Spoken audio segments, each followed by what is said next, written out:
मंगलम भगवान विष्णु मंगलम गरुड़ध्वज मंगलम पुंडरीकाक्ष मंगलाय तनोहरि।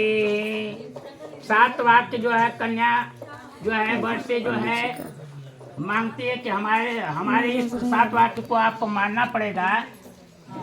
मांगलिक शुभ कर्मों में बिन पूछे भी यदि जाऊं मैं, हे प्राणनाथ नाराज न हो चरणों में शीश झुकाऊं मैं। सेवा से वंचित रहने का आता आश्रम में भेद कभी, उस समय न हो नाराज आप जीवन साथी पतिदेव कभी। चरणों में प्रीत सदा रखकर पति को परमेश्वर मानूंगी, यदि आप प्रतिज्ञा पालेंगे तो मैं भी आज्ञा मानूंगी। कन्या कहती है कि आप मेरी प्रतिज्ञा को मानेंगे तो मैं भी आपकी आज्ञा को मानूंगी। वर कहा ठीक है, हमने 7 वाक्य को आपको तो मान लिया है, लेकिन हमारा भी कुछ प्रश्न है, कुछ वाक्य है जिसको तुमको मानना पड़ेगा। वर कहा है कि हंसी खेल सब रास रंग मेरे रहने पर ही करना, सामाजिक उत्सव दर्शन कर खुशियों से झोली खूब भरना। परदेश गमन हो जाने पर हास्य गान तुम मत करना, पर घर जाना तो दूर रहा सजना धजना भी मत करना। वर कह रहा है कि जब तक मैं घर पर रहूंगा तब तक तुम आमोद प्रमोद करोगी, हंसी मजाक करोगी, पराए घर जाओगी, लेकिन अगर मैं परदेश में रहूंगा, विदेश में रहूंगा तो किसी से हंसी मजाक नहीं करना है, पराए घर नहीं जाना है। दूसरा वाक्य जो है वर कह रहा है कन्या से कि इस विवाह के 5 गवाह हैं, पंच परमेश्वर के सानिध्य में यह शादी जो है संपन्न होने जा रहा है। अभी हुआ नहीं है, अभी गांठ भी नहीं बना गया है, अभी हुआ नहीं, अभी वर के दाहिने ही कन्या बैठी हुई है, अभी बामांगनी नहीं बनी है। जब तक 7 वाक्य कन्या के वर और वर के 5 वाक्य को कन्या नहीं मान जाती है तब तक जो है विवाह पूर्ण रूपेण संपन्न नहीं होता है। 5 गवाह कौन कौन है कि विष्णु वैश्वानर ध्रुव तारा, भाई बांधव विप्र सभी, साक्षी सब तेरे मेरे हैं, गौरव गौरी गणपत सुश्रेष्ठ सभी। इस विवाह के 5 गवाह हैं। एक विष्णु भगवान जो पूजा पाठ करवाया गया, दूसरा गवाह जो है वैश्वानर मतलब होता है अग्नि देवता, और तीसरा गवाह जो है जो पंडित जी जो ब्राह्मण शादी को संपन्न कराते हैं, और चौथा गवाह जितने भाई बंधु आए हुए हैं, और 5वां गवाह जो है ध्रुव तारा होता है जो रात्रि में ही उदय होता है। विशेषकर विवाह रात्रि में होने का कारण यही है, दिन में विवाह होता है लेकिन शिव शक्ति साक्ष्य देकर के मंदिर से होता है, लेकिन अगर रात्रि में विवाह होता है तो रात्रि में विवाह होने का कारण यह है कि 5 गवाह में ध्रुव तारा एक गवाह है जो रात्रि में ही उदय होता है। तीसरा वाक्य जो है वर कह रहा है कन्या से कि हे वरानने व्रत पालन कर, हृदयांगम बातों को करना, तेरा चित्त हो मेरे समान, अनुमोदन बातों का करना।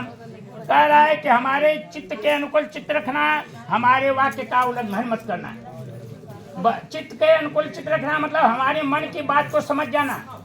देखिए मन की बात को कौन समझी थी कि सीता माता समझी थी। जिस समय जो है राम लक्ष्मण और सीता जी वनवास को गए हैं, केवल इस पार से उस पार किया है, उस समय भगवान राम की पास देने के लिए कुछ नहीं था। कहें कि कैसे वरदान मांग ली थी, सुनो प्राण पतिभावत जी का, मांगो एक बर भर का, दूसर बर मांगो कर जोरी, अपूर्व नाथ मनोरथ मोरी। दूसरा वरदान क्या था कि तापस वेश विशेष उदासी, 14 वर्ष राम वनवासी, रामचंद्र जी को वनवास दीजिए, और भी राजसी वेश में, राजसी वेश में नहीं तपस्वी वेश में। तपस्वी वेश में थे तो कुछ नहीं था, लेकिन विवाह पद्धति में बतलाया गया है कि तो चित्तम मम चित्तम वा, हमारे मन की बात को जान जाओगी तो मैं बामांगनी बनाऊंगा।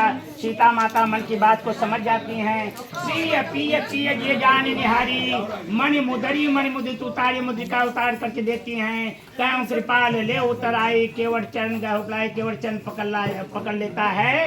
नाथ आज हम का न पावा, मिटे दोष दुख दारिद्र दावा, बहुत काल मैं किन्न मजूरी, नाथ आज हम दैवत कोई। मतलब धीरज धर्म मित्र नारी, आपद काल परखऊं चारी। जो है आपत्ति काल में विपत्ति काल में मन की बात को समझ जाए वही पत्नी पत्नी होती है। भगवान राम मुद्रिका नहीं मांगते हैं, लेकिन मन की स्थिति को भांप जाती हैं। अब मुद्रिका उतार करके भगवान राम को देते हैं कि आप जो है केवट को उतराई दीजिए। चौथा वाक्य जो है वर कराए कन्या से कि श्रेष्ठ जनों का आदर और लघु जन को लाड प्यार करना मेरे संतोष इसी में है। आज्ञा प्रतिपालन यह करना हे पतिव्रते व्रत पालन कर नारी का धर्म तुम्हारा है। मैं भी संतुष्ट करूं तुमको पति का कर्तव्य हमारा है। बरकरार मुझे जिस प्रकार से संतोष हो वही कार्य करना, हमारे वाक्य का उल्लंघन मत करना। और जैसे तुम अपने माता पिता को मानती थी अब हमारे कुल में चल रही हो, जैसे अपने माता पिता को मानती थी उसी तरह हमारे माता पिता को मानना पड़ेगा। जैसे अपने भाई बंधु को मानती थी उसी तरह हमारे भाई बंधु को मानना पड़ेगा।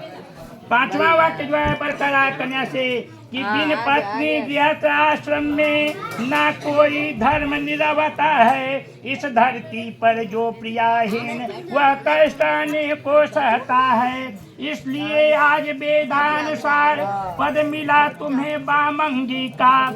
सत से करना निर्वाह से जो लिखा धर्म अर्धांगिनी का। बरकरार के बिना पत्नी के गृहस्थ आश्रम धर्म का पालन नहीं हो सकता। अगर तुम विश्वास पात्र बनो, विश्वास योग्य बनो। एक बार विश्वास टूटने पर विश्वास नहीं टूटता है तो तुम कोई ऐसा कदम मत उठाना जिससे हम लोगों के बीच का विश्वास टूटे। यह वाक्य आपको मंजूर है ना? बोलिए स्वस्ति स्वस्ति स्वस्ति। प्रेम से बोलो सियावर रामचंद्र की। आवाज तेज में नहीं आया। टीटागढ़ के लोग जो है जयकारा तेज लगाते हैं। सियावर रामचंद्र की, जनक नंदिनी की। हर हर महादेव। हर हर महादेव का नाम लेकर के सिंदूर दान का जो है तैयारी किया जाए। दो जगह सिंदूर निकालने की पड़ी। कागज देखें, कागज बंद करो, बंद करो।